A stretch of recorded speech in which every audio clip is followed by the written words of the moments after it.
Bienvenidos a un video más. En esta ocasión vamos a continuar con la materia de química.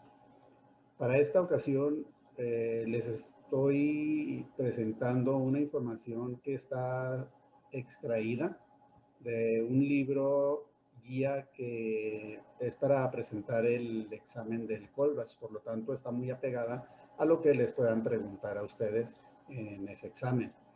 Muy bien, vamos a hablar acerca de las reacciones químicas. Tanto en nuestro organismo como en el ambiente que nos rodea ocurren muchas reacciones químicas que nos afectan ya sea positiva o negativamente. Algunas de estas son, por ejemplo, el cambio del color de las hojas o la descomposición de los alimentos, los fuegos artificiales o la salida de vapor de nuestra boca cuando nos exponemos al frío. Así como estos ejemplos hay muchísimos más. Y todas estas reacciones químicas obedecen a la ley de la conservación de la masa. Vamos a hablar acerca de los símbolos de las ecuaciones químicas.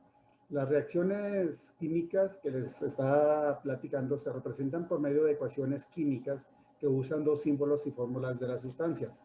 Nos brindan la información cualitativa y cuantitativa de todas las entidades materiales que intervienen en una reacción. Efectivamente, entonces, una ecuación química es una representación escrita que proporciona información acerca de lo que ha ocurrido en las reacciones químicas. En estas ecuaciones químicas podemos ver que su estructura consta de las siguientes partes, lo que son los reactivos o reactantes. Estas son las sustancias que se combinan durante esa reacción. Luego están los productos, que son las sustancias que se obtienen al final de esta reacción.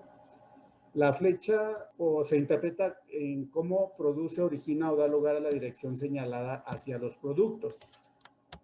También está formado por un signo algebraico de suma que se usa para indicar la separación de las sustancias participantes dentro de los reactivos. Y lo podemos observar en esta representación gráfica. Aquí se encuentra el signo positivo del que estamos hablando. La letra minúscula colocada entre paréntesis, están situadas a la derecha del elemento fórmula, indica el estado de agregación de la sustancia, sea sólido con una S, líquido con una L, G para el gaseoso, o bien se trata de una solución acuosa, AC. Los coeficientes de los números que se colocan al lado izquierdo del símbolo de cada elemento fórmula y es el resultado del balanceo de la ecuación química. Cuando no aparece el coeficiente numérico, se entiende que es la unidad y por lo tanto no se escribe. Existen ecuaciones donde se emplean doble flechas con sentidos opuestos. Estas reacciones se conocen como reversibles. Cuando el producto de una reacción es un gas que se desprende, se utiliza una flecha hacia arriba, como en este caso, y si es un sólido o un precipitado, una flecha hacia abajo. Algunos otros símbolos que se utilizan en las ecuaciones y que se representan de la siguiente manera. Cuando es sobre la flecha se agrega un triángulo marcando hacia arriba, entonces significa que se está aplicando calor en esa reacción. Y como les comentaba, está arriba o debajo de la flecha. No importa la posición en la que se encuentra. Cuando se ubica las letras PT, significa que se está utilizando un catalizador. Esto es una sustancia que modifica la velocidad de esa reacción. Igual puede estar ubicada tanto arriba como abajo de la flecha. Una reacción química es un proceso por medio del cual una o más sustancias se combinan y se transforman para formar nuevas y diferentes sustancias. Las reacciones químicas pueden ser de diferentes tipos. Una reacción química es un proceso en donde dos o más sustancias se unen o transforman para formar sustancias nuevas. Las reacciones químicas se pueden clasificar en reacciones de síntesis o de adición. Son aquellas en las que dos o más sustancias se combinan para dar lugar a un producto. Por ejemplo, el hidrógeno y el oxígeno se unen para formar una molécula de agua. Reacciones de descomposición. En estas, un compuesto se descompone para formar dos o más sustancias. En otras palabras, es lo contrario a las reacciones de síntesis. Por ejemplo, la molécula de agua del ejemplo anterior se descompone en los gases que la componen, hidrógeno y oxígeno. Reacciones de sustitución simple, también llamadas de desplazamiento simple. En este tipo de reacciones, un elemento toma el lugar de otro en el compuesto original. De esta forma, se crea un compuesto nuevo. Por ejemplo, el bromuro de hidrógeno y el potasio al reaccionar, el potasio sustituye el lugar del hidrógeno, tomando su lugar formando bromuro de potasio y el hidrógeno queda libre. Reacciones de sustitución doble, también llamadas de desplazamiento doble. En este tipo de reacciones se cambian dos elementos de dos compuestos. Por ejemplo, el cloruro de sodio y el nitrato de plata, al reaccionar, el cloro y la plata se combinan para formar cloruro de plata y las dos sustancias restantes se combinan para formar nitrato de sodio. La flecha hacia abajo nos está indicando que el cloruro de plata es un sólido que se precipita o cae al fondo del recipiente. En este tipo de reacciones en donde se forma un sólido y cae al fondo del recipiente se le llaman reacciones de precipitación. Todas las reacciones químicas llevan asociadas una variación de energía. Dependiendo de la absorción o desprendimiento de energía, las reacciones químicas se clasifican en endotérmicas si absorben calor o energía para que se lleven a cabo, o exotérmicas si liberan calor o energía. Las reacciones de combustión son aquellas en donde una sustancia orgánica reacciona con el oxígeno, desprendiendo luz y calor. Este tipo de reacciones también son exotérmicas. Existen dos reacciones de combustión, las completas en donde el oxígeno se encuentra en la cantidad suficiente formándose dióxido de carbono en los productos y la llama la podemos observar de color azul, y las incompletas en donde el oxígeno es menor a la cantidad que se necesita y por lo tanto se forma monóxido de carbono y la llama la podemos observar de color amarillo.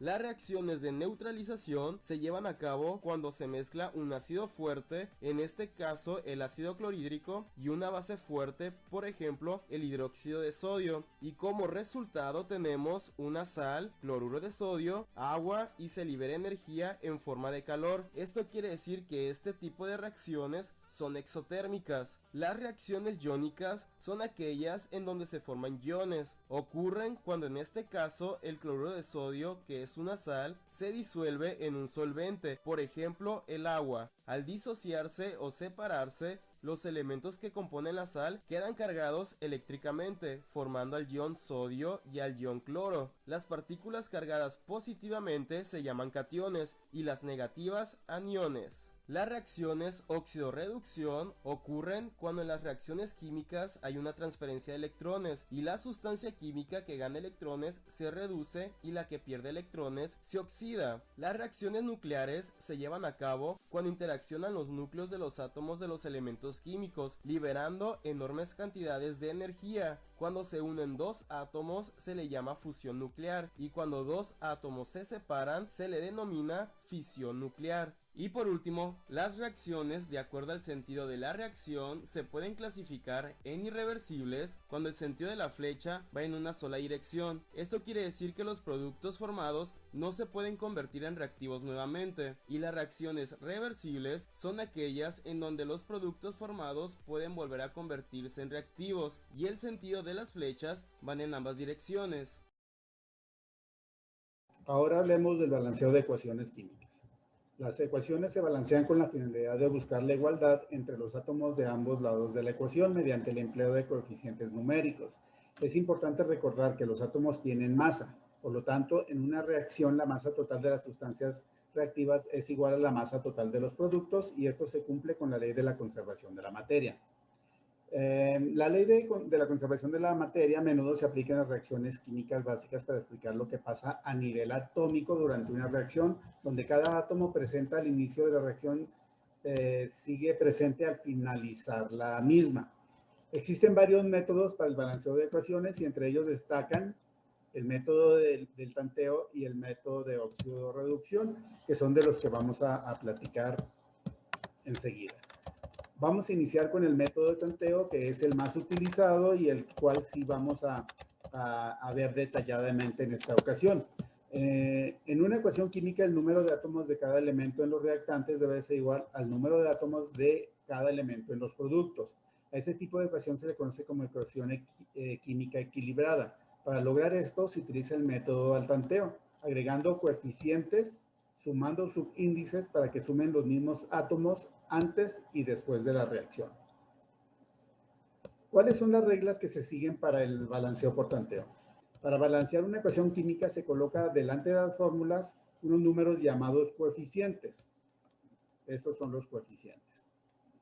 De tal manera que el número de átomos en ambos miembros de la ecuación sea exactamente igual. El coeficiente 1 no se coloca ya que se sobreentiende. Los coeficientes afectan a toda la sustancia que los precede, o sea que en este caso el 2 afecta al hidrógeno que son con el subíndice 2. Muy bien, los coeficientes multiplican a los subíndices que presentan las fórmulas. En este caso sería 2 por 2, tendríamos 4 hidrógenos. Y en este otro caso tendríamos 2 por 2, tendríamos 4 hidrógenos y tendríamos 2 por 1, 2 oxígenos. En caso de que un compuesto tenga paréntesis, el coeficiente multiplicará al subíndice y luego este multiplicará a los subíndices que estén dentro de los paréntesis. Vamos a ver rápidamente el ejemplo que nos muestran aquí. En todas las reacciones químicas debe de existir un balance o equilibrio, según la ley de la conservación de la materia. Esto quiere decir que la cantidad de materia debe de ser la misma antes y después de la reacción química. Es por eso que al momento de escribir una ecuación química, esta debe de cumplir con dicha ley para que esté expresada correctamente. Y para poder balancear o equilibrar las ecuaciones químicas, te enseñaré el método del tanteo, que consiste en agregar coeficientes que sean números enteros por un lado de las sustancias que participan en la reacción química, hasta que haya la misma cantidad de materia tanto en los reactivos como en los productos. Ahora vamos con unos ejemplos. El primer paso consiste en identificar los elementos químicos presentes en la ecuación química. En este ejemplo tenemos al hidrógeno y al oxígeno del lado de los reactivos, y del lado de los productos también tenemos hidrógeno y oxígeno. El siguiente paso es cuantificar la cantidad de sustancia que hay de cada elemento. En el ejemplo podemos observar que del lado de los reactivos nada más hay un hidrógeno, lo escribimos, y también tenemos un oxígeno. Ahora, del lado de los productos hacemos lo mismo. Este 2 está acompañando al hidrógeno. Esto quiere decir que hay 2 hidrógenos. Y el oxígeno, como no lo acompaña ningún número, entonces esto quiere decir que hay un oxígeno. Como podemos observar, hay la misma cantidad de oxígenos antes y después de la reacción química. Hasta aquí vamos bien, pero en los hidrógenos tenemos 1 antes de la reacción química y 2 después de la reacción química. Estos son los que debemos balancear. Ahora pensemos, ¿qué número multiplicado por 1 me da 2? Y lo vamos a escribir por un lado del hidrógeno. Este número es el 2. Multiplicamos 2 por 1 y nos da como resultado 2. Y como podemos ver, nuestra ecuación química ya está balanceada, porque tenemos la misma cantidad de hidrógenos y de oxígenos antes y después de la reacción química. En este ejemplo hacemos lo mismo. Tenemos nitrógeno e hidrógeno del lado de los reactivos. Y de igual manera del lado de los productos. Cuantificamos. Tenemos 2 nitrógenos y 2 hidrógenos. Y aquí tenemos un nitrógeno y 3 hidrógenos. Vamos a balancear primero los nitrógenos. Colocaremos un número aquí que multiplicado por 1 me dé 2. Ese número es el 2. Multiplicamos 2 por 1 y nos da como resultado 2. Los nitrógenos ya están balanceados, pero al momento de poner este 2 nos va a multiplicar a todo, incluyendo al hidrógeno. Multiplicamos 2 por 3 y nos da 6. Ahora hay que balancear los hidrógenos. Pondremos un número aquí que multiplicado por 2 nos dé 6. Ese número es el 3. Multiplicamos 3 por 2 y nos da como resultado 6. Y ya quedó balanceada esta ecuación. El otro método es el de óxido-reducción. Uno de los conceptos tan básicos como confusos en bioquímica es el de reacciones de oxidación y reducción. Se definen las reacciones redox, de reducción y oxidación, como aquellas en las que hay transferencia de electrones. Pero yo creo que se entiende mejor si tenemos en cuenta que la palabra oxidarse viene de oxígeno. Efectivamente, si cogemos un clavito de hierro, un tornillo, y lo dejamos en la intemperie y reacciona con oxígeno, ese hierro se transforma en óxido de hierro. Es decir, el hierro se ha oxidado, ha ganado oxígeno. Las reacciones de reducción son exactamente lo contrario. Entonces, en una oxidación se gana oxígeno, en una reducción se pierde. Reducirse en química no quiere decir hacerse más pequeño, sino perder oxígeno. Pensemos ahora en el oxígeno. En la tabla periódica lo tenemos situado hacia la derecha y hacia arriba. Es decir, es un elemento muy electronegativo. Tiene la capacidad de retener o atraer hacia sí los electrones cuando forma parte de otra molécula. Entonces el efecto para los otros átomos de esa molécula es como si perdieran los electrones. Por eso decimos también que en una reacción de oxidación la molécula o el átomo que se oxida pierde electrones. En caso contrario, en caso de ganar electrones, tenemos una reacción de reducción. Aquí tenemos aclarado ya el tema de la transferencia de electrones. Pero queda una idea más, otra idea básica en el tema de la oxidación y reducción. Decimos que una molécula o un átomo se ha oxidado si también ha perdido hidrógeno, o protones si preferís. ¿Vale? Por ejemplo, en una combustión de un hidrocarburo, el metano, por ejemplo, el carbono que está totalmente reducido, unido a hidrógeno, reacciona con oxígeno y se transforma en CO2. El carbono ha pasado de reducido, con mucho hidrógeno, a oxidado, sin nada de hidrógeno y además oxígeno, y con el efecto ese de los electrones más cercanos al átomo de oxígeno. El proceso contrario, por ejemplo, en la fotosíntesis, la fijación del carbono del CO2, transformándose en glucosa, ese carbono ha ido adquiriendo hidrógeno y ha perdido oxígeno, aunque la glucosa conserve algo de oxígeno también. Se dice que el carbono se ha reducido. Aquí, con el proceso de la fotosíntesis, nos damos cuenta que reducirse no es hacerse más pequeño, que es algo diferente, porque el CO2 realmente es una molécula más pequeñita y este carbono reducido transformando en glucosa, la glucosa es bastante más grande. Un ejemplo más, la sal. La formación del enlace iónico entre el sodio y el cloro provoca una transferencia de un electrón del átomo de sodio que se oxida al átomo de cloro que se reduce. Y por tanto, si disolvemos esa sal en agua, al disociarse en iones, tenemos el sodio oxidado y el cloruro reducido. En este método se utilizan 4 pasos para realizar este proceso de balanceo. Y el primer paso es colocar los números de oxidación. Son aquellos numeritos positivos o negativos que se colocan arriba de cada elemento. Y siempre hay que empezar por los hidrógenos. Todos los hidrógenos que estén acompañados valen más 1. Todos los hidrógenos que estén acompañados y al principio valen más 1. Los buscamos. Esos son los hidrógenos que hay. Ahora todos los oxígenos los vamos a encontrar y que están al final valen menos 2. Todos los oxígenos en todas las fórmulas y que estén al final esos oxígenos de las fórmulas valen menos 2.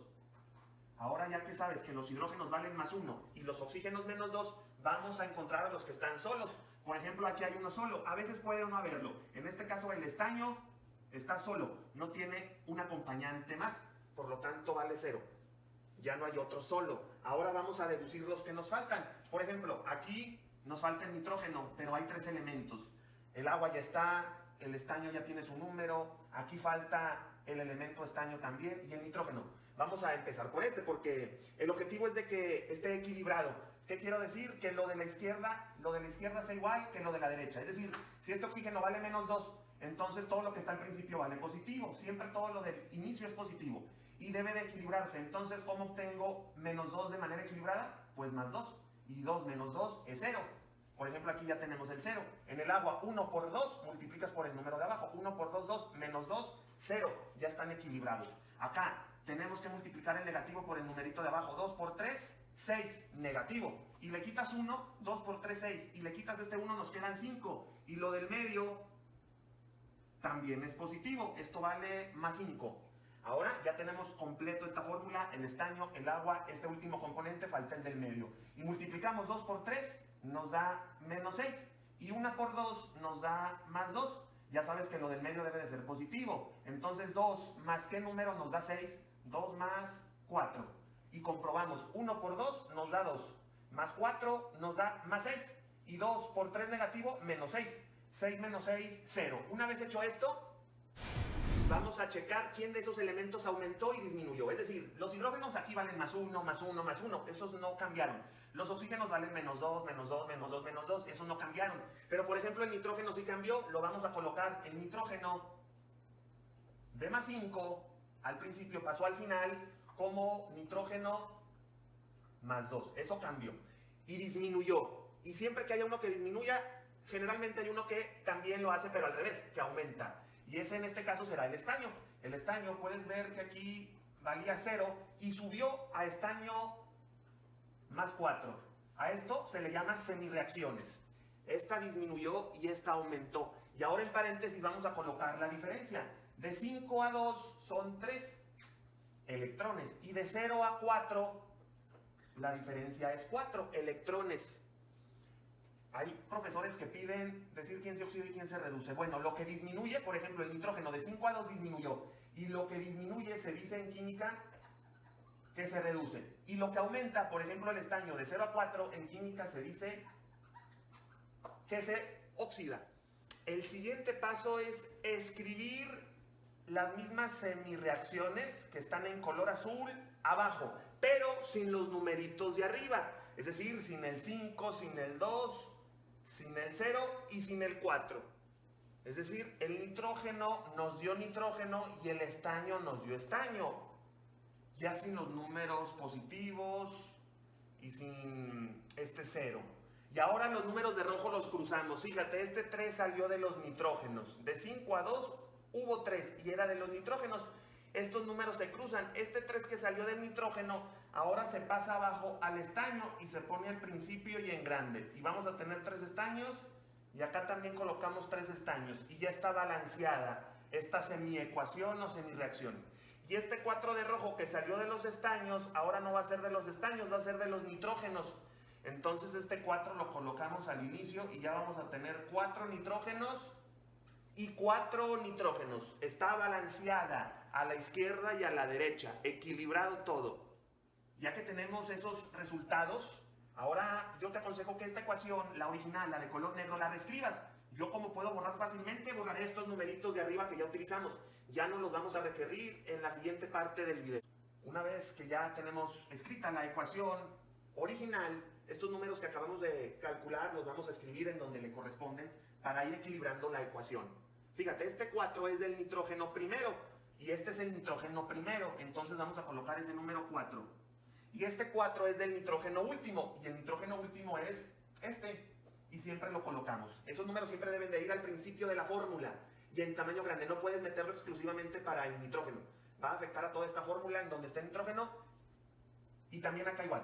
Y ahora este 3 va en el estaño, lo colocamos al principio, el estaño, ponen 3, y este 3 también es de este estaño, pero del último. Este estaño está en medio de la fórmula, entonces lo colocamos al principio de toda la fórmula. Ya vamos rellenando y consultando todos los coeficientes. A estos números se les llaman coeficientes y es lo que estamos buscando para balancear. Ahora vamos a enlistar todos nuestros elementos, es decir, al hidrógeno, nitrógeno, oxígeno y estaño. Es todos los elementos que hay. Pero siempre se recomienda dejar al último al hidrógeno y al oxígeno, porque se supone que son los más difíciles. De hecho, no hay un orden específico. Tú puedes ordenar esto como sea. Yo lo voy ordenando conforme lo voy leyendo. Y yo primero vi al nitrógeno y luego al estaño. Estos pueden ir al revés, pero siempre de preferencia los hidrógenos en penúltimo lugar y los oxígenos hasta mero al último, porque el oxígeno, fíjate, está aquí, aquí, aquí y aquí, está en casi todas las fórmulas, y el hidrógeno también. Aunque no es una ley, te recomiendo. Y vamos a ir contando a la izquierda y a la derecha. Esto es la izquierda y esto es la derecha de la ecuación. Lo separa esta flecha. Y tenemos que ver que haya lo mismo en ambos lados. Y empezamos con el nitrógeno. Aquí, a la izquierda, en todo esto hay nitrógeno y está 4 veces. Lo colocamos. Y a la derecha, aquí hay nitrógeno y ya tiene el 4. Quiere decir que eso ya está balanceado. Ahora sigue el estaño y tenemos aquí 3 estaños. Y de este lado, aquí hay un estaño que multiplica el 3 de rojo, por lo tanto también hay 3 y ya está equilibrado ese estaño. Ahora el hidrógeno. Acá a la izquierda tenemos varios hidrógenos en esta fórmula y en el agua. Pero aquí, como observas, no hay número. Seguramente habrá que agregarlo al tanteo, por lógica matemática. Y checamos, en color negro hay un hidrógeno. Por este 4 son 4 hidrógenos aquí. Más estos 2 son 6 hidrógenos. Los colocamos, porque son los de la izquierda. Estos 4 más estos 2 del agua son 6. Y acá, si observas, hay 2 hidrógenos en negro, pero siempre multiplica los números de afuera. Entonces 2 por 3 nos da 6 hidrógenos. Ya está balanceado. Entonces eso significa que aquí no era necesario agregar un número. Solamente se hace visible un 1. Cuando no haya un número en una ecuación química, un número invisible significa que es el 1. Y 1 por 2 es 2, más estos 4 hidrógenos, 6 hidrógenos. Y 3 por 2, 6 hidrógenos. A la izquierda y a la derecha. Y ahora el oxígeno. Si el oxígeno nos da, significa que todo lo hicimos bien. Y el oxígeno también está presente en esta fórmula. Y tenemos 3 oxígenos por 4. 3 por 4 son 12 oxígenos. Y en el agua hay un oxígeno. Este 2 es del hidrógeno y este 1 es de la fórmula, hay un oxígeno. Entonces vamos a sumar los 12 más este 1, nos dan 13 oxígenos.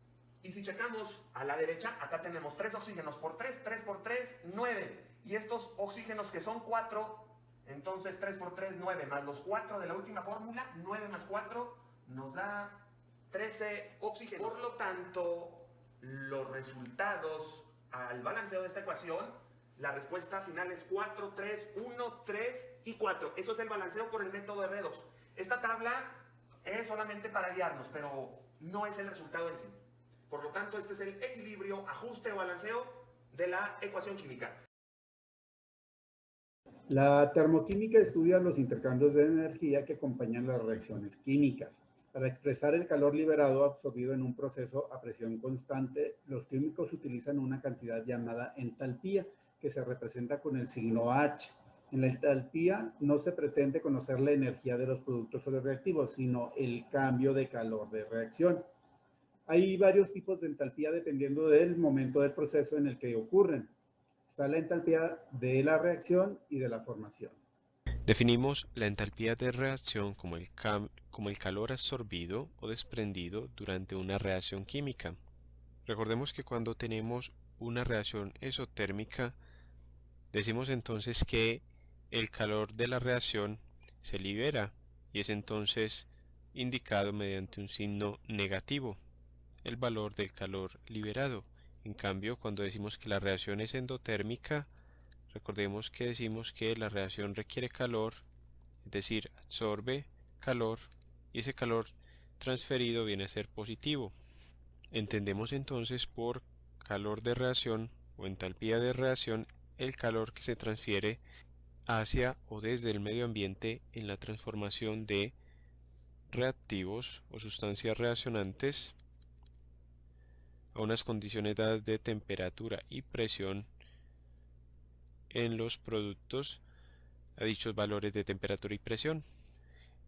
En el laboratorio, la mayoría de las reacciones químicas se realizan a presión constante,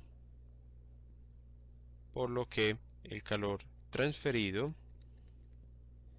desde el medio ambiente es igual al cambio en la entalpía del sistema. Por tanto, en esta definición que acabamos de ilustrar, donde establecemos que la entalpía de reacción es el calor que se absorbe o se desprende durante una reacción química, decimos entonces que este proceso ocurre a presión constante. Recordemos que los valores de la entalpía de reacción se suelen indicar a condiciones estándar, que abreviamos como C mayúscula, E mayúscula, y que estas condiciones son una temperatura de 25 grados centígrados y una atmósfera de presión. Vamos a ver ahora una expresión más analítica para determinar la entalpía de reacción en condiciones estándar, es decir, la entalpía estándar de reacción. Si por ejemplo nos dan la reacción general A mayúscula más B mayúscula, que produce C mayúscula más D mayúscula, es decir, dos reactivos A y B, cuyas moles se indican con los coeficientes en minúscula, generan dos productos C y D, cuyos coeficientes indican las moles de cada uno de ellos producidas. y consideremos entonces que nos pidan cómo calcular la entalpía estándar de reacción. Recordemos que es estándar porque consideramos los valores de entalpía determinados o de cambio de entalpía para unas condiciones de temperatura igual a 25 grados centígrados y una atmósfera de presión. Si conociéramos los datos de los cambios de entalpía, por ejemplo para estos reactivos y productos, y nos piden hallar la entalpía de reacción, no tenemos que colocar la palabra estándar, porque si digamos es a 30 grados centígrados ya no son condiciones estándar, pero como normalmente conocemos tales valores a condiciones estándar, es decir, a 25 grados centígrados y una atmósfera de presión, es aconsejable especificar que se está determinando una entalpía estándar de reacción y no simplemente una entalpía de reacción. Determinemos pues la entalpía estándar de reacción para este caso general. Tenemos entonces que para determinar la entalpía estándar de reacción, delta de H super 0 de la reacción, este superíndice 0 que colocamos arriba indica condiciones estándar, es decir, 25 grados centígrados y una atmósfera de presión para los valores indicados. Por definición, la entalpía estándar de una reacción es igual entonces a la entalpía estándar de formación de los productos menos la entalpía estándar de formación para los reactivos. Recordemos que esta definición la hemos visto en un tutorial previo, donde se define de modo general la entalpía, el cálculo de la entalpía estándar para una reacción, como igual a la entalpía estándar de formación de los productos menos la entalpía estándar de formación para los reactivos. En este punto es bueno aclarar lo siguiente: cuando hablamos de condiciones estándar, entonces esta entalpía se puede simbolizar como delta de H super 0, donde el superíndice habíamos dicho indica condiciones estándar, o también se puede indicar como un subíndice que se mide a 25 grados centígrados. En ocasiones también se suele expresar con un subíndice en escala absoluta de temperatura, es decir, 298. Partiendo entonces de esta fórmula general y considerando la reacción general descrita líneas arriba, tenemos entonces que la entalpía estándar de reacción para la reacción general es entonces igual, primero, a la entalpía de formación de los productos a condiciones estándar, es decir, que escribimos C como coeficiente estequiométrico para el producto C por la entalpía estándar de formación para el producto C, y ahora sumamos el coeficiente del producto D y multiplicamos por la entalpía estándar de formación para el producto D, y restamos ahora el coeficiente A por la entalpía estándar de formación para el reactivo A, y restamos el coeficiente B por la entalpía estándar de formación para el reactivo B. Observemos entonces cómo nos queda esta expresión para el caso en que consideramos esta reacción general, y esta ecuación nos permite entonces determinar la entalpía estándar de reacción para cualquier tipo de reacción, conociendo simplemente las entalpías de formación de los reactivos y de los productos, así como los coeficientes estequiométricos en la ecuación química balanceada.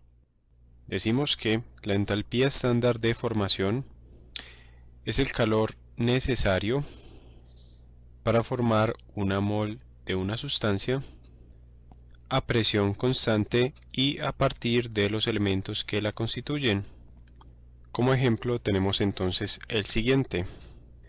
Consideremos la reacción de formación del agua a partir de una molécula de hidrógeno, una mol de hidrógeno más un medio o media mol de oxígeno gaseoso, que produce entonces agua H2O, en estado líquido, más 68,3 kilocalorías. Como podemos observar, el cambio de entalpía se encuentra en el lado de los productos, es decir, que la reacción es esotérmica. Tenemos entonces que cuando se forma una mol de agua, es decir, 18 gramos de agua, a partir de hidrógeno y oxígeno se producen 68,3 kilocalorías, y este valor es lo que se denomina entalpía de formación del agua, y este valor lo podemos escribir como delta de H igual a menos 68,3 kilocalorías, e indicamos que es una entalpía de formación con un subíndice para el delta de H sub F y un superíndice 0. Esta es entonces la entalpía de formación del agua líquida. En un tutorial posterior estudiaremos con más detalle este aspecto referente a la entalpía de formación para el caso del agua y otros compuestos. Existen varios valores para la entalpía estándar de formación de algunas sustancias, los cuales ilustraremos a continuación. Pero antes recordemos nuevamente el concepto que hemos ilustrado. La entalpía estándar de formación es entonces la magnitud o la energía calórica necesaria para formar una mol de una sustancia a presión constante y a partir de los elementos que lo constituyen, como es el caso del agua líquida, cuya entalpía de formación es entonces de menos 68,3 kilocalorías a partir de los elementos que constituyen el agua como un compuesto líquido. Observemos entonces la presente tabla que denominamos como tabla número 1, en la cual hemos ilustrado las entalpías de formación para diferentes sustancias a 25 grados centígrados y una atmósfera de presión. Tenemos entonces para el agua, tanto en estado líquido como en estado gaseoso, los valores de la entalpía de formación estándar. Asimismo, para el cloruro de hidrógeno en estado gaseoso, para el dióxido de carbono, para el monóxido de carbono, el metano, el etano, el amoníaco y demás compuestos que ustedes pueden observar. Tenemos entonces que estas entalpías de formación estándar se determinan normalmente a 25 grados centígrados y una atmósfera, es decir, a condiciones estándar, que abreviamos como CE. Vamos ahora a estudiar algunas consideraciones respecto de la determinación de la entalpía de formación para las diferentes sustancias. La primera de estas consideraciones es que la entalpía estándar de formación para los elementos puros, libres y en estado natural, es decir, como se encuentran en la naturaleza, es 0. Por ejemplo, si tenemos hidrógeno gaseoso, recordemos que se encuentra en la naturaleza como una molécula diatómica. Lo mismo el oxígeno gaseoso, el nitrógeno gaseoso, el cloro, que se encuentra también como una molécula diatómica en la naturaleza, o por ejemplo el sodio, que se encuentra en su estado monoatómico en la naturaleza. Todos estos elementos puros, libres y en estado natural, entre otros, presentan entonces una entalpía de formación estándar delta de H sub F 25 super 0 igual a 0. Ese es el valor de la entalpía estándar de formación a 25 grados centígrados, que es 0 para cuando un elemento se encuentra puro, libre y en su estado natural. La segunda consideración es, por ejemplo, que el carbono, de símbolo químico C, se presenta a 25 grados centígrados y una atmósfera de presión, es decir, a condiciones estándar, que abreviamos como C mayúscula E mayúscula, y en estado sólido se presenta de diversas formas, como diamante, grafito, antracita, hulla, coque, entre otros, pero su estado estándar se define para el grafito, es decir, que para el carbono grafito a 25 grados centígrados y una forma y una atmósfera de presión en estado sólido, la entalpía estándar de formación del carbono es igual a 0. Vamos ahora a ver la tercera consideración. La tercera es que el azufre se presenta en dos estados alotrópicos, es decir, en dos estructuras químicas diferentes, como lo son el rómbico y el monocíclico, pero su entalpía estándar de formación se define para su estado alotrópico rómbico.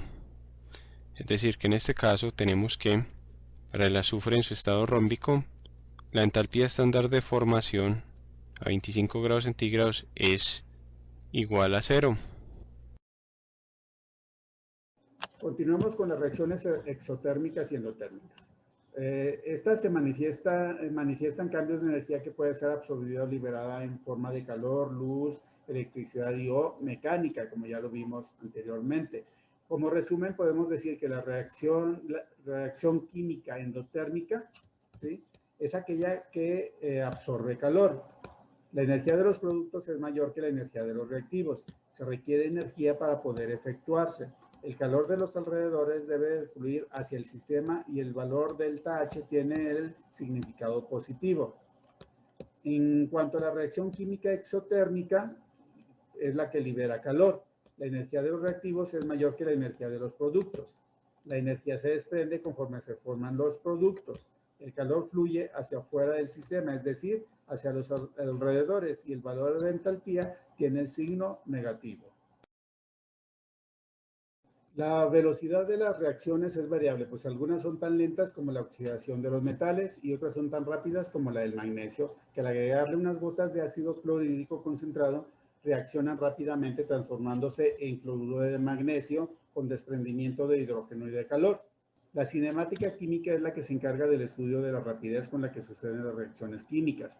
Conocer los factores que se modifican nos permite controlar las condiciones en las que se efectúan las reacciones y con ello tener un mayor rendimiento en la obtención de productos. Para que reaccionen átomos, moléculas o iones transfiriendo o compartiendo electrones de valencia, se debe cumplir con lo siguiente. Primero, suministrarles una cierta energía mínima llamada energía de activación. Hacer contacto o una colisión suficiente para romper o debilitar sus enlaces, de modo que las moléculas resultantes queden activas. Entonces, la velocidad de reacción es la relación del cambio de la concentración molar de los reactivos o productos por unidad de tiempo. La velocidad de reacción se expresa de la siguiente manera. Velocidad es igual a más menos el cambio de la concentración entre el tiempo transcurrido. Las unidades de medida son las mol sobre segundo. La velocidad de la reacción se ve afectada por diversos factores, entre los cuales tenemos el tamaño de la partícula y la variedad de las sustancias involucradas en la reacción. Cuanto más pequeñas sean las partículas, mayor será el área superficial y permitirá un incremento en la frecuencia de las colisiones. Otro es el incremento en la temperatura. En casi todos los casos, al elevar la temperatura de los reactivos, se incrementa el movimiento de los átomos, las moléculas o iones y por lo tanto la probabilidad de colisión entre ellos, entre otras palabras, su velocidad de reacción. Los catalizadores son sustancias que aceleran a velocidad de las reacciones. Entonces, la velocidad se altera por el uso de los catalizadores, aumentando la velocidad sin que sufran modificación permanente y se puedan recuperar al final de la reacción. Esto significa que a cualquier temperatura dada, más moléculas obtienen una energía de activación y reaccionarán. Y el otro factor es la concentración. El aumento de la concentración de uno o más reactivos normalmente aumenta la velocidad de reacción a un cierto grado, ya que habrá más moléculas para reaccionar por unidad de tiempo. Ahora vamos a hablar de mol. En química se requiere que se hagan mediciones de la materia, por lo que se utiliza la unidad mol para medir cualquier cantidad de materia, que contienen átomos, iones y moléculas. Un mol siempre contiene el mismo número de partículas, sin importar de qué sustancia se trate. Entonces, mol es la cantidad de materia que contiene 6.022 por 10 a la 23 unidades elementales, ya sean átomos, moléculas, iones o partículas. Lo podemos llamar a este valor, lo podemos llamar como número de Avogadro y el cual se representa como Na. La química general puede ser confusa y pesada, pero hay un concepto que asocia a la masa con el número de moles y se refiere a la masa molar o masa fórmula de un compuesto. A este concepto también se le llama peso molecular y quiere decir que es la masa expresada en gramos de un mol de partículas elementales. Es una unidad científica fundamental llamada UMA que corresponde a cada sustancia. La masa molar de un elemento es igual a la masa atómica expresada en gramos de dicho elemento, mientras que de un compuesto es igual a la suma de las masas atómicas de cada uno de los elementos que forman dicho compuesto. Por ejemplo, la masa molar del magnesio es 24.305 gramos sobre mol. O sea que un mol de magnesio tiene aproximadamente 24.3 gramos de masa. Mientras que en el caso de la masa molar del agua, ¿sí?, sería 1.007 por 2 más 15.999 por 1. Esto es igual a 18.01 gramos de mol. O sea, un mol de agua tiene aproximadamente 18 gramos de masa. Para calcular la masa molecular de una sustancia necesitamos de lo siguiente: qué elementos la forman, y también tenemos que saber qué cantidad de átomos hay de cada uno de esos elementos en la sustancia, así como la masa atómica de cada uno de ellos, de estos elementos. Bien, ¿de dónde va a salir la información? ¿Qué elementos la forman? Y la cantidad de átomos presentes de cada uno lo vamos a obtener de la fórmula química de la sustancia. Mientras que la masa atómica nos la van a proporcionar como un dato. La masa atómica se obtiene de la tabla periódica. Eso es lo que necesitamos para calcular la masa molecular. Por ejemplo, en el caso del ácido nítrico, tenemos aquí la fórmula del ácido nítrico y efectivamente nos dice que está constituido por hidrógeno, nitrógeno y oxígeno. Hidrógeno, nitrógeno y oxígeno. Y también nos proporciona la cantidad de cada uno de ellos. Eso lo vamos a encontrar en los subíndices, que son estos números que aparecen aquí abajo de cada elemento. En el caso del oxígeno tiene un subíndice de 3. En el caso del nitrógeno no vemos ningún subíndice, se toma como 1. Eso quiere decir que hay un átomo de nitrógeno y un átomo de hidrógeno. Entonces la fórmula nos dice qué elementos y cuántos átomos de cada uno de ellos hay. Y luego calculamos la masa molecular de una forma muy simple. Es hidrógeno, ¿cuántos hay en la fórmula? Hay 1. ¿Y cuánto pesa? Pues pesa 1. Nitrógeno, hay un solo átomo, hay 1. ¿Y cuánto es lo que pesa? 14. Entonces multiplico 14 por 1. Y por último, muy fácil, oxígeno. El oxígeno está presente con 3 átomos, hay 3, y tiene una masa de 16, que da un total de 16 por 3, 48. Y sumo estas cantidades que resultaron. El resultado es 63 y las unidades son UMA, que quiere decir unidad masa atómica. Acetona, en este caso la fórmula me dice está constituida por carbono, hidrógeno y oxígeno. Muy bien. Y además me indica la fórmula tiene 3 átomos de carbono, y el carbono tiene una masa atómica de 12, así que multiplico 3 átomos de carbono por el peso del carbono, que son 12, tengo un total aquí de 36.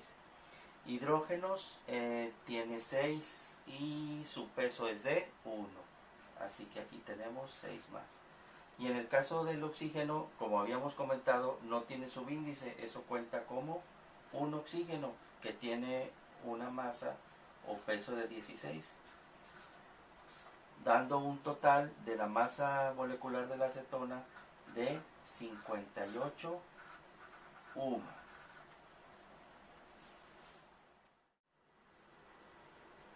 ¿Qué pasa cuando en una fórmula te encuentras con paréntesis. ¿Cómo se hace el procedimiento? Bueno, aquí tenemos el caso del fosfato de calcio.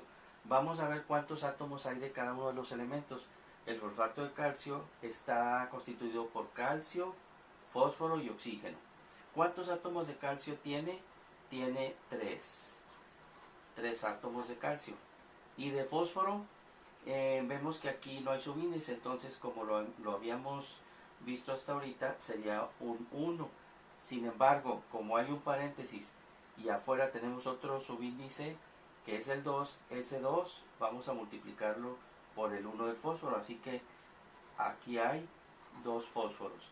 Y como ustedes se imaginarán, ¿cuántos oxígenos creen que tiene esta molécula?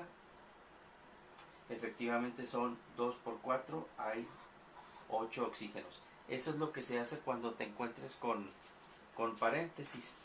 Entonces, ¿cómo se haría el cálculo de la masa molecular del fosfato de calcio? Dices, a ver, vamos a ver, quedaría calcio, en el calcio hay 3 átomos y cada uno tiene una masa de 40, así que 3 por 40 son 120. Y después tenemos fósforo. Dijimos que aquí hay un 1, pues serían 2 por 1, hay 2 fósforos que pesan 31, así que tenemos aquí 62. Y por último el oxígeno, que son 8, ¿verdad? 2 por 4, 8 oxígenos. Cada uno pesa 16, dándome un total de 128. Si sumo estas cantidades, tenemos una masa molecular de 310 UMA, unidad masa atómica del fosfato de calcio. De lo anterior, podemos llegar a la relación que existe entre el número de moles, la masa y la masa molar. El número de moles va a ser igual a la masa de la muestra en gramos entre la masa molar, y ya vimos que se representa como gramos sobre mol. O bien, N, que es el número de moles, es igual a M, que está representado en gramos, entre M mayúscula, que está representado como gramos sobre mol. De aquí se deriva también, entonces, lo que es la concentración gramos-mol. Con la siguiente fórmula se sabe el número de moles disueltos en un litro de disolución. Entonces, lo que va a suceder aquí es que vamos a agregar, ¿sí?, una nueva variable que es el volumen.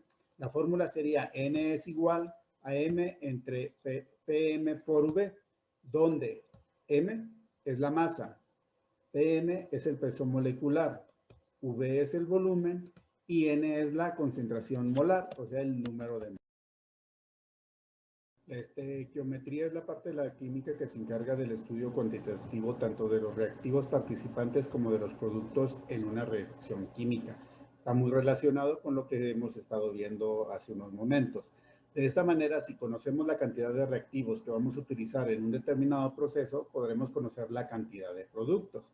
Los cálculos estequiométricos se basan en leyes ponderables que nos facilitan los cálculos. Fueron propuestos por distintos científicos a lo largo de la historia. Vamos a platicar un poquito acerca de esto. Está primero la ley de Lavoisier. La primera ley fue establecida por él y enuncia lo siguiente. Se le llama primero ley de la conservación de la masa y hemos estado utilizando su concepto anteriormente. En toda reacción química, la masa se conserva, esto es, la masa total de los reactivos es igual a la masa total de los productos. Aquí podemos hacer el comentario de que en toda reacción la cantidad de la masa total permanece constante antes y después del fenómeno. Luego está la ley de Proust. La segunda ley, también conocida como ley de proporciones definidas o ley de Proust, en honor a quien la enunció en 1801, dice que en la formación de un compuesto, la cantidad de un elemento que se combina con una masa definida de otro es siempre la misma. A esta se le llama ley de las proporciones definidas.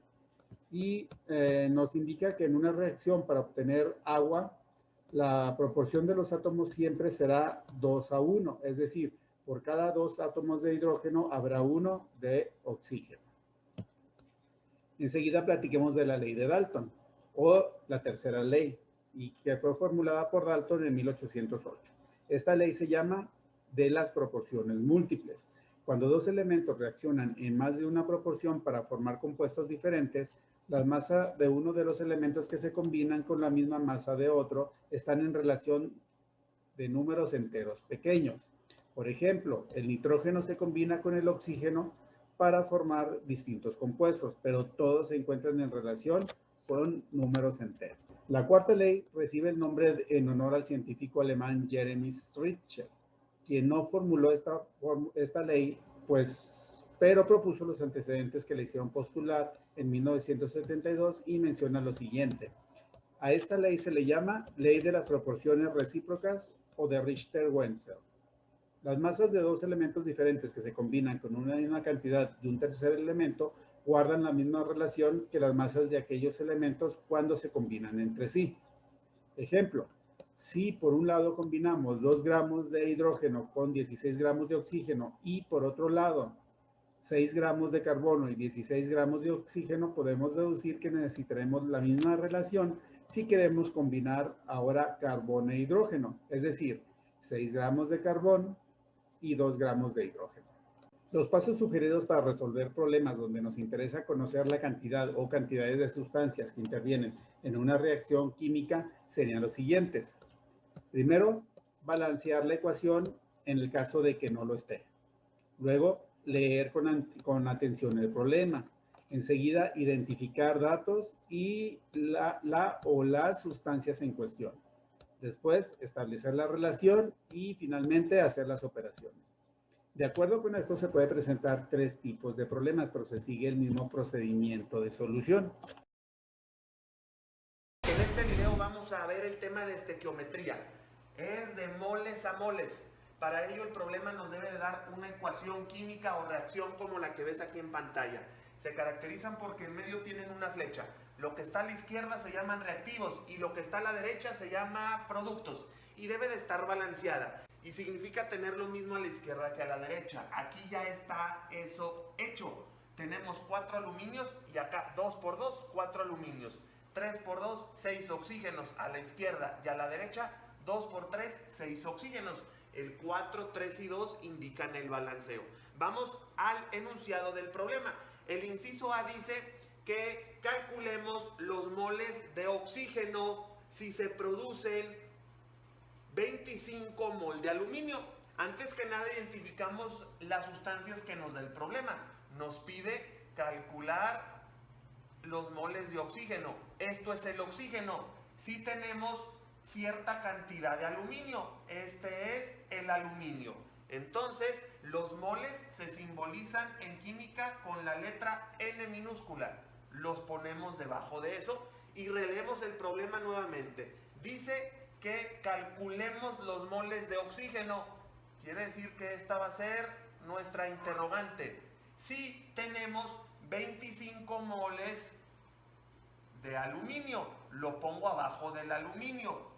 Y como es moles a moles, que no se te olvide, estos números del balanceo son los moles. Y el problema me dio estos moles. Se hacen reglas de 3. Es decir, me quedará por 4 aluminios, tengo 3 oxígenos, pero el problema me da 25 aluminios. Entonces, ¿cuántos oxígenos en moles tendré? 4 es a 3 y 25 a ¿cuánto? Y se hace cruzado 25 por 3 entre el número que sobró.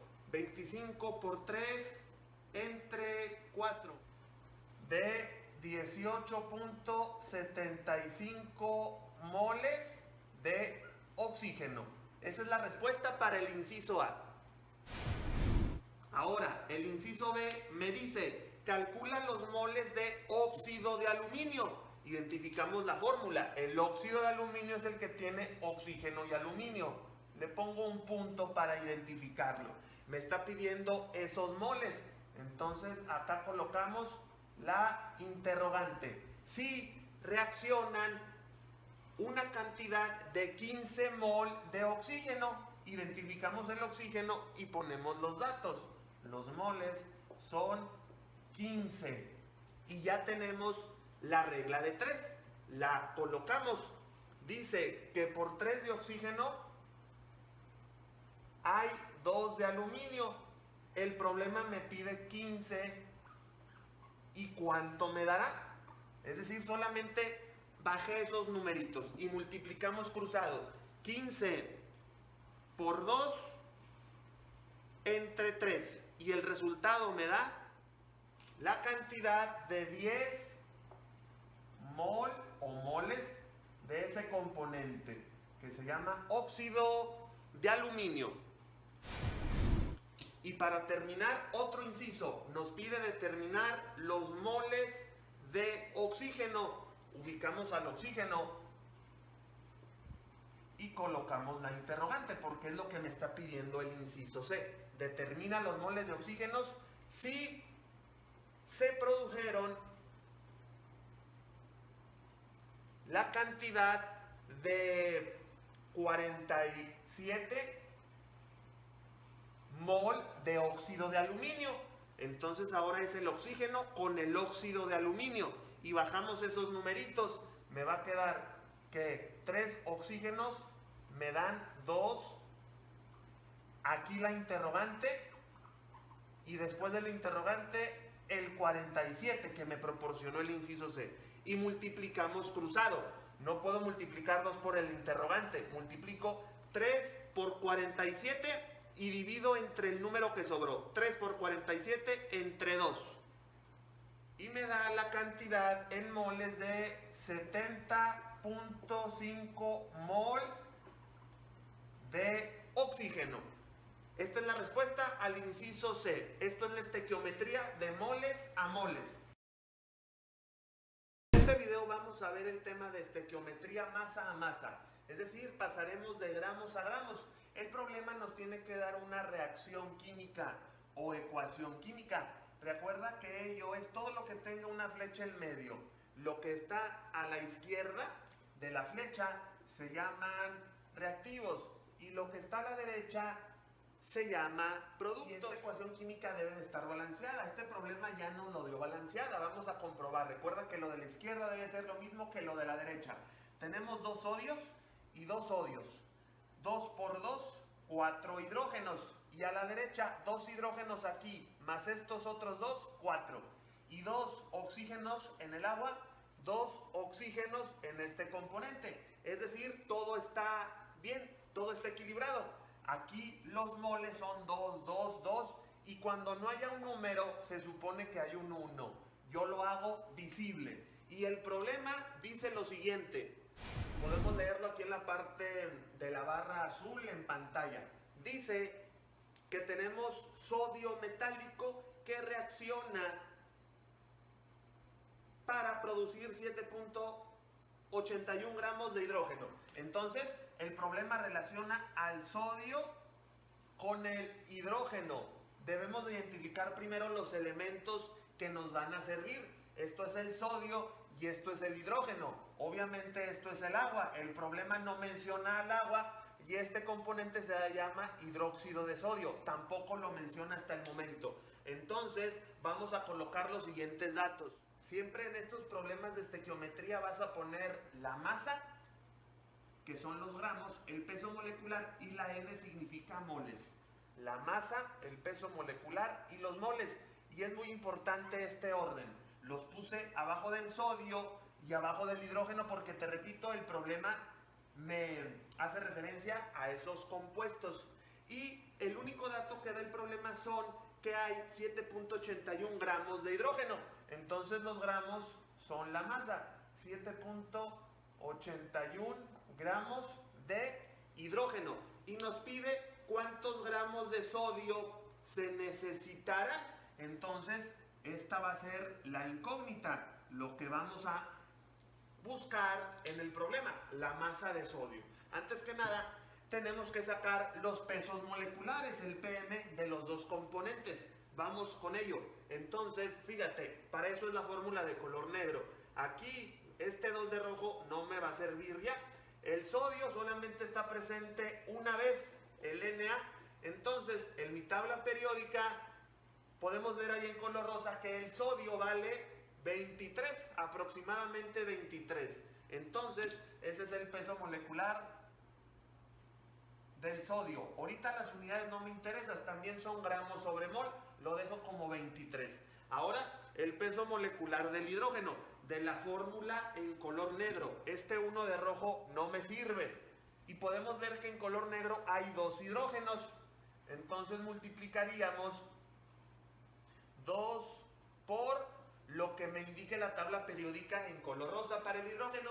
El hidrógeno aproximadamente vale 1. Entonces 2 por 1 me da como peso molecular 2. Enseguida, acá solamente tengo el peso molecular y acá ya tengo la masa y el peso molecular. Entonces se sacan los moles. Que no se te olvide, siempre para sacar los moles hay que dividir la masa entre el peso molecular. Dividimos 7.81 entre 2 y eso me dará el número de moles. Y eso me da los moles de hidrógeno, 3.905. Eso no es la respuesta que me pide el problema, pero siempre hay que tener los moles. Es lo más importante en estos problemas de estequiometría. Por lo tanto, todo esto ya está completo. Ahora vamos a sacar estos moles. Tú no puedes sacar la masa si no tienes los moles. Esto siempre es primero. Entonces voy a ponerle aquí una interrogante. No es lo que nos pide el problema, pero hay que sacarlo. Y se hace una regla de 3. Todo lo que yo puse en color rojo, este 2, 2, 2 y 1, este interrogante y este número son los moles.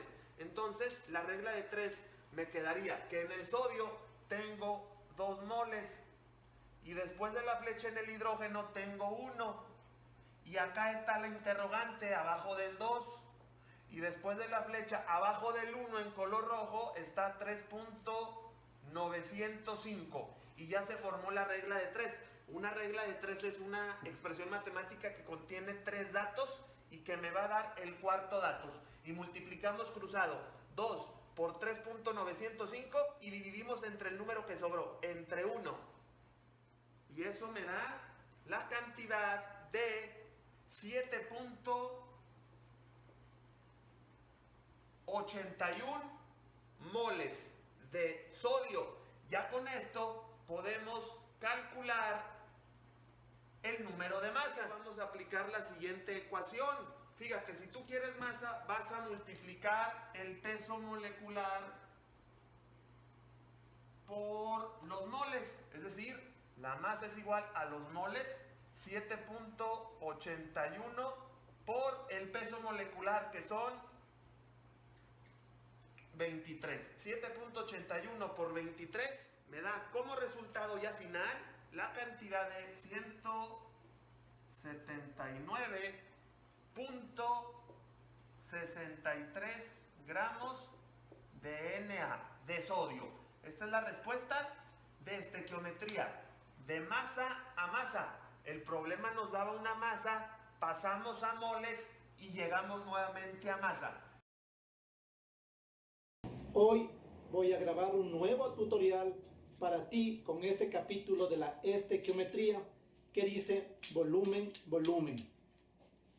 El ejercicio propuesto dice: calcula el volumen del oxígeno en condiciones normales que se necesita para quemar 60 litros de metano en las mismas condiciones, es decir, en condiciones normales. Primero, lo que tenemos que hacer es nuestra reacción. Entonces, voy a sacar, dice, 60 litros de metano, CH4. Tú ya debes conocer los principales hidrocarburos: metano, etano, propano, butano, pentano, etcétera, ¿no? Porque ya estás en tercero de bachillerato, o también te pueden dar en otras instituciones en segundo año de bachillerato todo lo que es química orgánica. Más, como dice, para quemar, entonces más oxígeno es igual a CO2 más agua. Ya tenemos propuesta nuestra reacción. Luego, segundo paso, como siempre nosotros necesitamos igualar la ecuación. Entonces vamos a igualar la ecuación. Dice, tengo un carbono.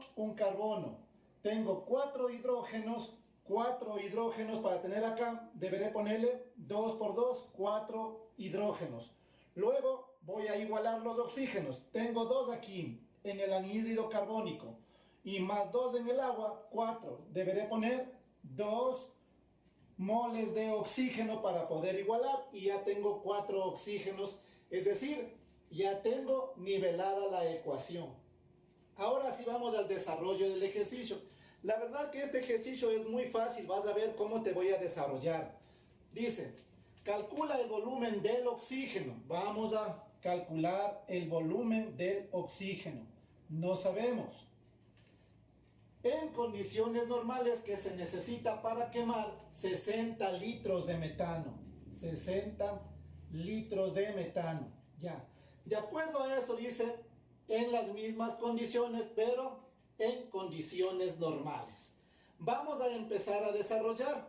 Pero en este ejercicio vamos a darnos cuenta que según Gay-Lussac, en una reacción química, los volúmenes de las sustancias gaseosas que intervienen guardan entre sí una proporción de números enteros y sencillos si se miden en las mismas condiciones de presión y temperatura.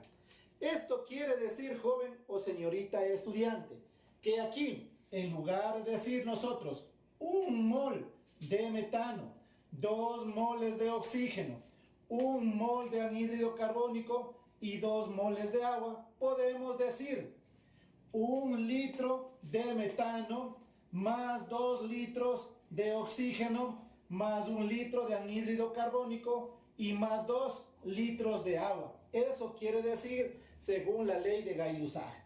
Entonces vamos a empezar. Como te dije anteriormente, es un ejercicio muy sencillo de acuerdo a esta ley. Le tomamos entonces 60 litros de metano, ¿ya? Como te dije hace un momento, esto quiere decir, en lugar de que nosotros digamos 1 mol de metano, sería 1 litro de metano. 1 litro de metano. Y lo que buscamos es el volumen del oxígeno. En este caso diremos 2 litros de oxígeno molecular. Y hasta ahí se acabaría el ejercicio de acuerdo a esta ley de Gay-Lussac. Vamos a ver entonces, 60 por 2 nos va a dar 120 litros de oxígeno. Pero te voy a ayudar a hacer tal como dice también en condiciones normales. Voy a ayudarte con otro método para que lo puedas realizar este ejercicio. Si le tomamos nosotros 60 litros de metano, 60 litros de metano, tomando en cuenta las condiciones normales. Recuérdate, las condiciones normales, ya hemos hecho otros ejercicios de estequiometría anteriormente. Y vemos aquí nosotros las condiciones normales. La presión es igual a 1 atmósfera o 760 milímetros de mercurio. En la temperatura son 273 Kelvin. Y en el volumen 22.4 litros. Entonces, en este caso, como tengo litros, dice en condiciones normales 22.4 litros. 22.4 litros que corresponden a 1 mol de metano. A 1 mol de metano. Ahora, perdón, 22.4 litros que corresponden a 1 mol de metano. Vamos con la relación que también en los otros ejercicios hemos hecho, esta relación 1, relación 1. La relación será 1 mol de metano corresponde a 2 moles de oxígeno. Y por último, nuevamente, como te dice, en las mismas condiciones, prácticamente sería condiciones normales, 1 mol de oxígeno sería nuevamente 22.4 litros. Así sería el otro método. Si simplificamos, 22.4 litros, 22.4 litros, un mol y un mol, lo mismo nos va a quedar. Entonces, 60 por 2, 120 litros, 120 litros. Y ahí hemos obtenido la segunda respuesta, que es prácticamente es lo mismo que lo hicimos de acuerdo al primer método. Dentro de la química orgánica, el carbono es el elemento esencial.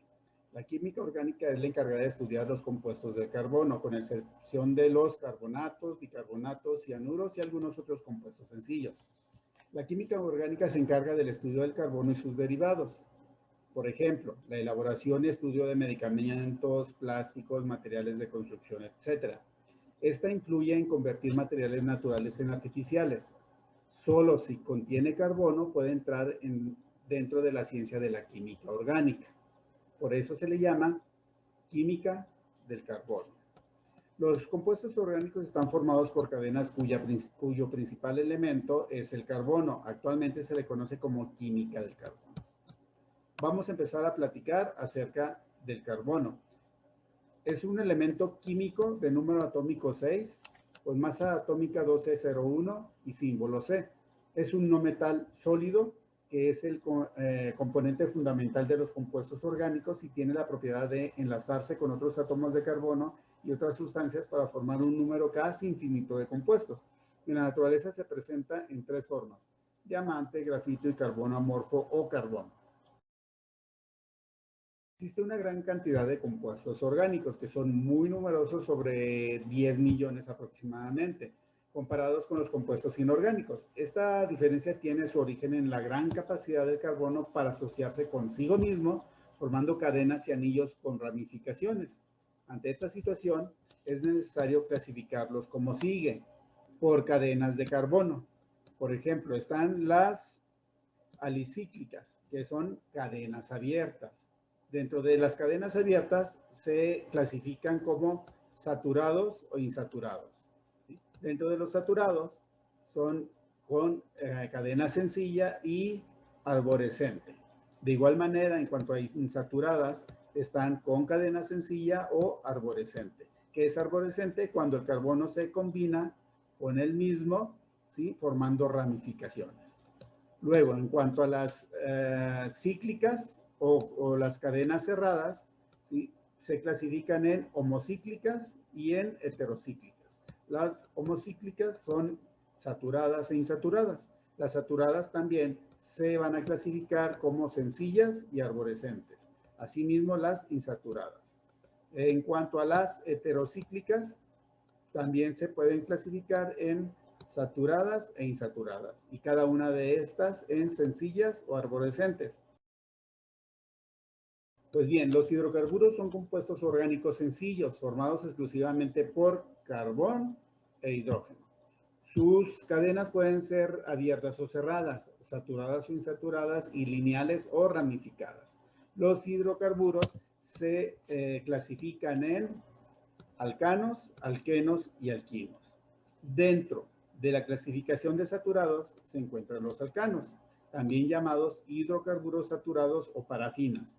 ¿Sí? Presentan enlaces simples, mientras que dentro de los no saturados están los alquenos y los alquinos. Los alquenos son conocidos también como olefinas. Presentan al menos un doble enlace dentro de la cadena. ¿Sí? Y en cuanto a los alquinos, también llamados acetilénicos, presentan por lo menos un enlace triple dentro de la cadena. Las propiedades de los hidrocarburos se pueden resumir de la siguiente manera. ¿Sí? Los alcanos, su nombre común son parafinas. Están formados por carbono e hidrógeno. Tienen enlaces simples. Los tipos de hibridación sería SP subíndice 2. La fórmula general sería C subíndice H subíndices. Y su estructura geométrica es tetraédrica, mientras que su solubilidad en agua es insoluble. Luego están los alquenos. ¿Sí? Los alquenos, su nombre común son las olefinas, ¿sí?, formados por carbono e hidrógeno también. Tipos de enlace, dentro de ellos se encuentra un enlace doble. ¿Sí? Su estructura geométrica es plana trigonal y es insoluble al agua, mientras que los alquinos, su nombre común es acetilénicos, también están formados únicamente por carbono e hidrógeno y dentro de su estructura tienen un enlace triple. ¿Sí? Su estructura geométrica es lineal y también son insolubles al agua. La nomenclatura de los hidrocarburos, de acuerdo con las reglas establecidas por la Unión Internacional de Química Pura y Aplicada, se da el nombre de se le da el nombre o nomenclatura y fórmula universal a cada uno de los compuestos orgánicos. A continuación se detallan los pasos para cada una de estas cadenas. El tipo de hidrocarburo alcano tiene la terminación o sufijo ano, el alqueno, eno y el alquino, ino. Vamos a conocer las características de ellos. Por ejemplo, los alcanos o parafinas se les denominan también hidrocarburos aromáticos o parafinas, así como también la denominación desaturado les viene porque poseen la máxima cantidad de hidrógeno que una cadena carbonada puede admitir. La denominación de parafina se refiere a su poca actividad química, actividad limitada que obedece a la estabilidad de los enlaces carbono-carbono y a la firmeza con lo que los átomos de hidrógeno se unen a la cadena carbonada.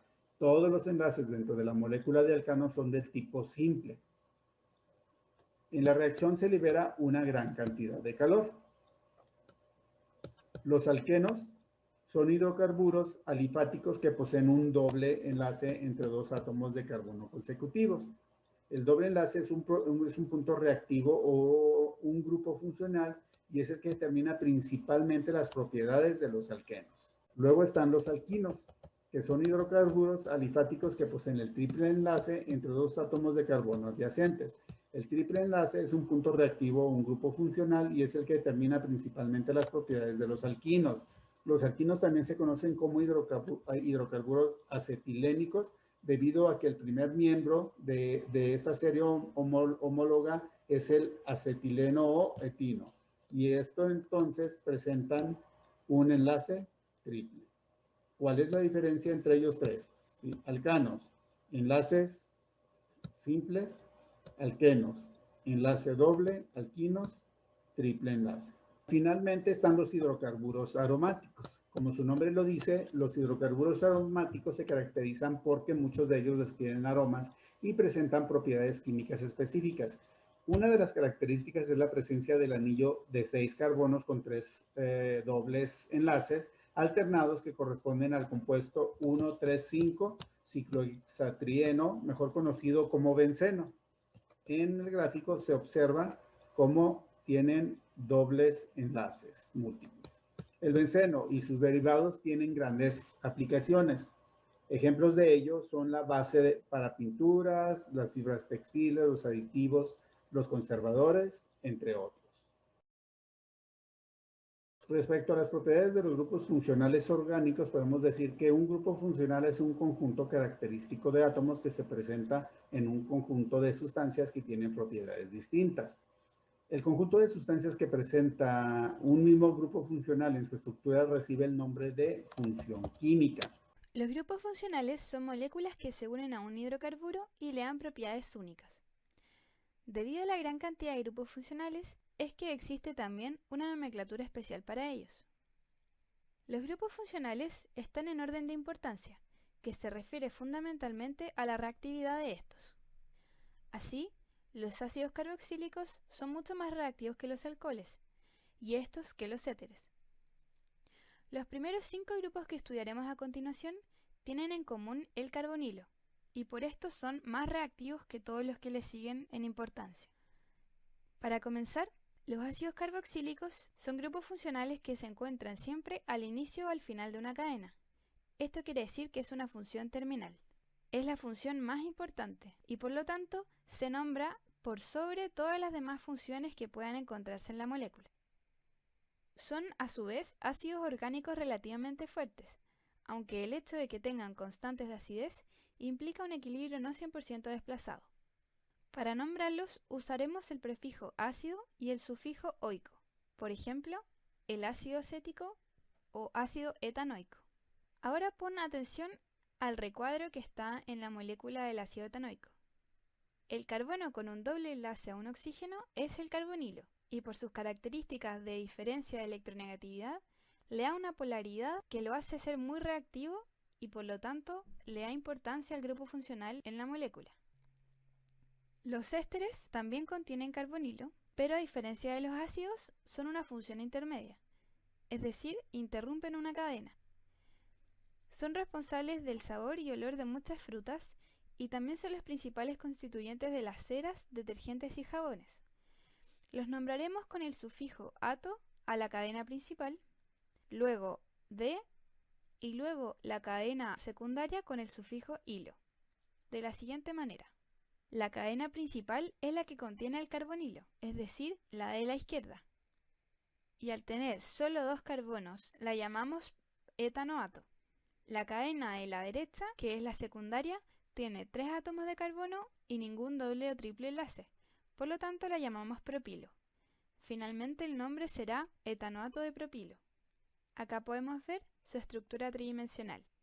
Las amidas son ácidos carboxílicos sustituidos en el alcohol por una amina, es decir, un nitrógeno con 2 radicales. Existen 3 tipos de amidas, dependiendo de los sustituyentes del nitrógeno. Primarias en caso de tener una sola cadena de carbonos, secundarias en caso de tener 2 y terciarias en el caso de tener 3. Se nombran con el sufijo amida, y si es secundaria o terciaria, se nombrará el radical como sustituyente en el nitrógeno, como vemos a continuación. Esta es una amida primaria y por lo tanto se llama simplemente etanamida, ya que es una molécula de 2 carbonos. Si es secundaria, vemos que N-etil es el sustituyente en el nitrógeno y como tiene 2 carbonos la cadena principal, etanamida. Y si es disustituida, al igual que con las ramificaciones en carbonos, se denomina N,N-dietil etanamida. Los aldehídos son grupos funcionales que siempre se encuentran al inicio o al final de una cadena. Es un carbonilo enlazado a un hidrógeno. Los encontramos muchas veces como sustancias aromáticas, por ejemplo, en esencias artificiales de cocina. En la estructura de la vainillina, una esencia de cocina, podemos ver el aldehído encerrado en rojo. Los aldehídos se oxidan a ácidos carboxílicos y se reducen a alcoholes, y se nombran simplemente con el sufijo al. Las cetonas son cadenas de carbonos interrumpidas por un carbonilo. Es por lo tanto una función intermedia. Su reactividad es levemente menor que la de los aldehídos. Suelen usarse como solventes orgánicos, por ejemplo en el barniz de uñas. Y para nombrarlos utilizaremos el sufijo ona. Por ejemplo, acá tenemos la estructura de la ciclohexanona. Los alcoholes son la unión de un oxígeno con un hidrógeno, y a su vez unido a la cadena principal. Pueden ubicarse en cualquier lugar de la cadena. Los nombramos con el sufijo ol. Y existen 3 tipos de alcoholes: los primarios, los secundarios y los terciarios. Los alcoholes primarios son aquellos que están en un extremo de la cadena, enlazados a un carbono primario. Los secundarios están enlazados a un carbono secundario, vale decir, enlazado a 2 carbonos vecinos. Y el alcohol terciario está enlazado a un carbono terciario, que a su vez está unido a 3 átomos de carbono vecinos. Cuando tenemos un alcohol unido a un benceno, se llama fenol. En la estructura del resveratrol podemos encontrar 2 de ellos. Comúnmente encontramos alcoholes en bebidas alcohólicas como el vino. Sin embargo, hay gran cantidad de ellos, como el caso de los polifenoles, que tienen propiedades antioxidantes. En el vino encontramos el resveratrol, que es el polifenol que le da sus propiedades antioxidantes, que son incluso medicinales. Las aminas son nitrógenos enlazados a la cadena principal, que están sustituidos ya sea con hidrógenos o con cadenas orgánicas. Las encontramos en hormonas, vitaminas, aminoácidos y en general estructuras de gran importancia biológica. Son bases orgánicas débiles, como podemos ver en la siguiente tabla. Encontramos aminas primarias si es que están sustituidas solamente con hidrógenos, secundarias si es que uno de sus radicales es orgánico, y terciarias si es que ambos son orgánicos. El sufijo para nombrar a las aminas es amina. Por ejemplo, la etilamina es una amina formada por una cadena principal de 2 átomos de carbono y una amina primaria. Finalmente encontramos los éteres, que son cadenas orgánicas interrumpidas por un oxígeno. Son muy volátiles, lo que quiere decir que su punto de fusión es bajo. Suelen usarse como solventes orgánicos. Y se nombran las cadenas en orden alfabético y finalizan con la palabra éter. Por ejemplo, el etilmetiléter es un compuesto que está formado por una cadena de 2 carbonos, un oxígeno y una cadena de un carbono. Si el éter está formado por 2 cadenas idénticas, se puede nombrar dialquiléter, por ejemplo, dimetiléter. Y cuando encontramos éteres cíclicos, se conocen como epóxidos. Muy bien, con esto terminamos la clase en esta ocasión. Les agradezco su atención y nos estamos viendo en el siguiente video.